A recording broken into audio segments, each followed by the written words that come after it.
Hi, this is Jeffrey Kurt Financial Group, and today is Wednesday, June 11, 2025. So we'll start with some of the recent developments that I think are moving markets. First of all, CPI this morning, Consumer Price Index, came in a little lighter than expected on a month-over-month basis, came in as expected year over year. So some of the inflation worries subside for today. The markets reacted positively towards that.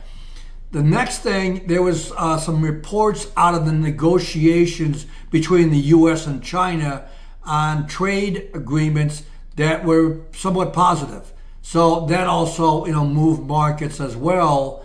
And then, but the big thing for today, and I'm doing this around midday, is that at 1 o'clock today, the Treasury announces the results of their 10-year auction. And given all the debt that we've got and going to have to sell, these auctions are going to become a focal point, I think. So, the news at 1 o'clock or a little bit after that of how successful or unsuccessful that the auction was, it could move the market. So we'll keep an eye on that. I wanted to point out, I guess, the rally since April has been historic. In the S&P, we are up almost 20.5% in the last 41 trading days, and that's the third best rally of that kind of time period since 2000. And so it's remarkable that the move we made off of the lows of April. And then also on the NASDAQ, it's also the third best since 2002 at 27.3% rally since April. So again, that rally in April, the move and the nervousness over the tariffs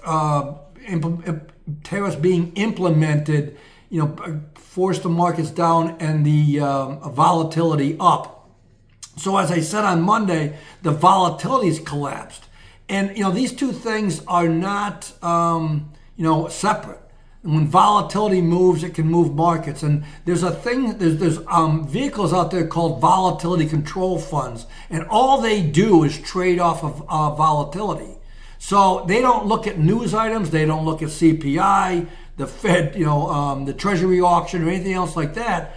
They just trade off an algorithm that's tied to volatility. So when volatility spiked and then started coming down, these funds came in and just bought stocks. And that is just an automated process. And and it's also somewhat self-fulfilling in terms of the lower the volatility goes, the higher stocks go, the more buying they're doing and like that. So that's had a role here.